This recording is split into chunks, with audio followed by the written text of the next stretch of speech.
Hi, it's Congresswoman Jan Schakowsky back with my plans and pans. Well, this is a real holiday weekend for people of many different religions. As a Jew, it's the celebration of Passover, which has been celebrated for literally thousands of years by the Jewish people to commemorate the exodus from slavery in Egypt, but also a time to think about freedom, to think about the opposite, really, of slavery, of fear, but also freedom from hunger, because Passover is often a feast for many people.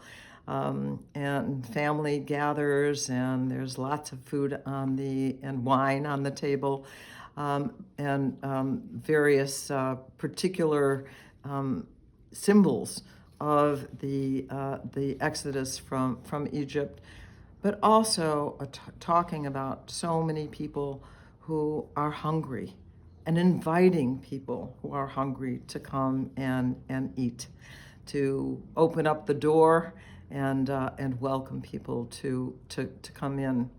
And of course, it's also Easter weekend.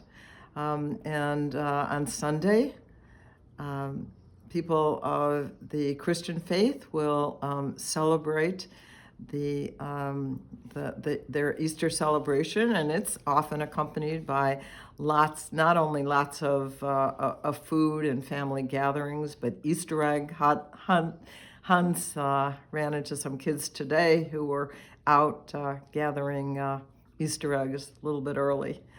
And then it's still Ramadan.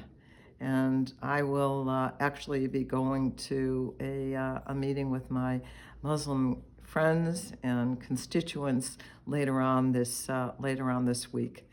So I hope all of you are enjoying with family and friends, and thinking about the important issues that we should be considering during this time, and the idea of freedom from fear, and freedom from want, and freedom from oppression all over the world.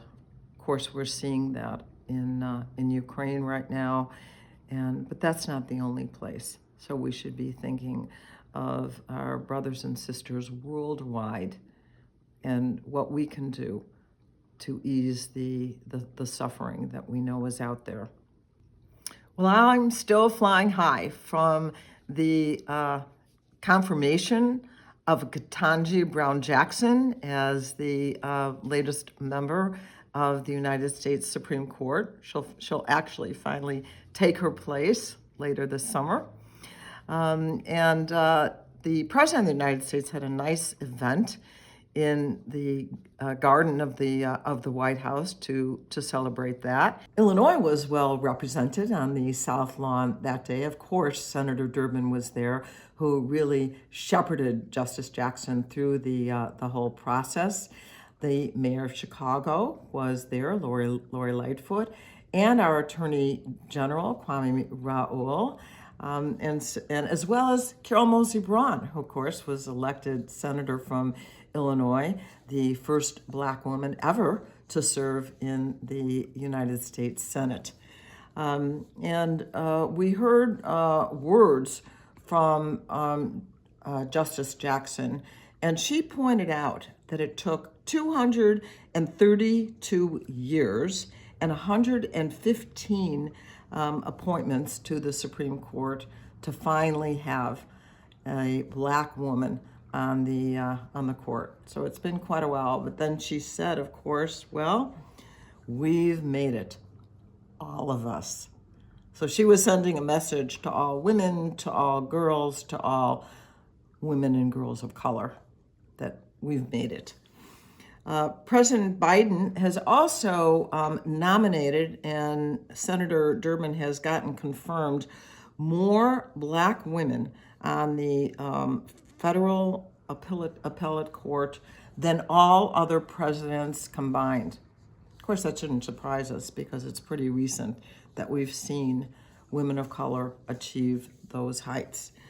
And it's also true now, though, that in Illinois, President Biden has made our federal court more diverse.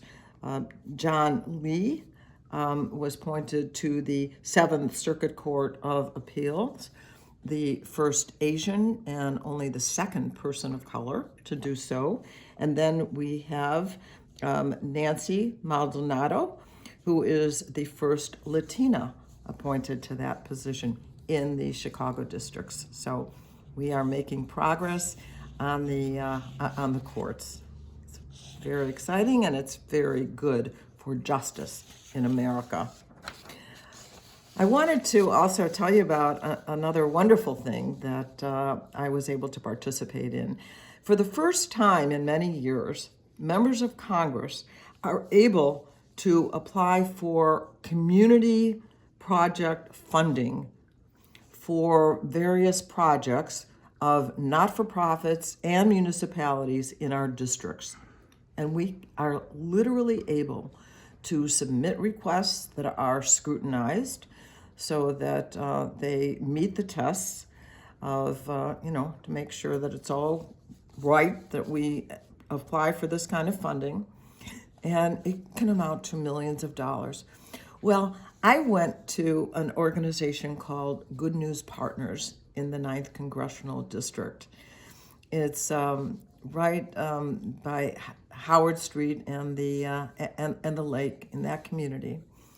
And I was able to bring $450,000 for their housing program, for their shelter program. And it's going to be able to create some dignified housing for people who have been previously homeless.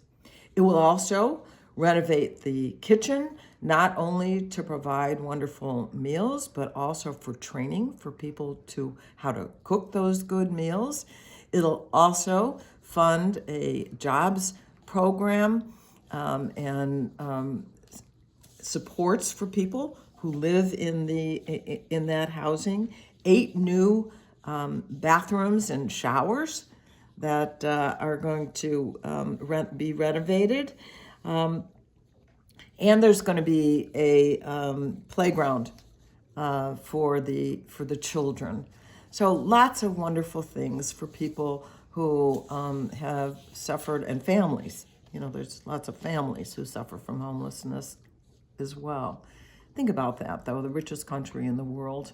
And by the way, it's actually more expensive to provide the kinds of services for people who need them, who are homeless, than actually to provide housing, shelter, and sustenance and support for people. So this is a start. I had 10 projects. I'm going to be seeing others around the district, and it's very rewarding and humbling, really, that I'm able to bring this kind of help to local communities. So tax day, April 18th, that's coming right up, and I hope by this time that you have filed for your taxes or have requested an extension. But you know that most Americans are paying larger percentage of their income, sometimes larger percent of their income than taxes are paid by billionaires. And so I was happy to join a colleague of mine, Jamal Bowman, in introducing Babies Over Billionaires Law. And what that legislation does is tax the unrealized capital gains of the top 0.01%, and the kind of money that it would generate is about $1 trillion over 10 years. And you know what? I doubt very much that these individuals are going to really miss it, because we are talking the wealthiest of the wealthy. And so the money would go to the Department of Education and the Department of Health and Human Services to provide the kinds of support that children and family really need. So begin to balance the scale a bit when it comes to who is taxed and who benefits, which is really a change that we have in our country. This last week, I introduced legislation along with my colleague Johanna Hayes from Connecticut to address the problem of junk healthcare plans. So, we worked very hard to make sure that the Affordable Care Act, Obamacare, had protected people from various kinds of discrimination based on age and gender, etc. But there are people who have found loopholes to go around that, charge a lot of money for healthcare plans that at the end of the day really do not serve them. And so our legislation would prevent discrimination based on age and gender and pre-existing condition. And based on those things, could not be charged more from this kind of so-called insurance plan that really doesn't do anything for them. And so I look forward to passing that legislation. There's always a bad actor looking for a way to scam people, and healthcare seems to be a vulnerable area. I wanted to make another pitch for you to sign up for my newsletter so that you get it regularly and that you're signed up to do that, because there is going to be this blackout period during the primary election season where if you're not officially signed up, then you can't join me on these pans and plans and other things. So I hope that you will. I also, as usual, wanted to end with the coronavirus update. So there is a new test that has been approved by the Food and Drug Administration. That's a breathalyzer test. And that's supposed to be very accurate and pretty easy to take. It should be available. It just takes a couple of minutes to get the results, and it should be available fairly soon. So look out for that. In Illinois and around the country, we are seeing that there has been an uptick in the number of cases of the coronavirus.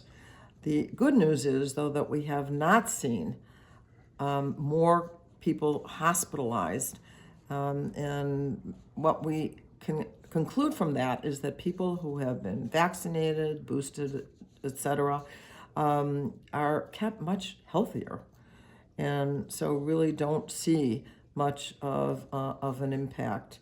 That's not 100% true, but mostly true.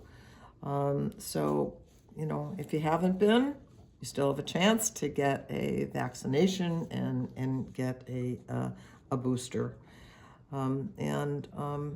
So people who have been exposed to COVID are unlikely to be seriously ill.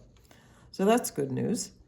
The sun is shining here today on this Saturday, and I hope you're having a good weekend and a good week, and I'll see you next week.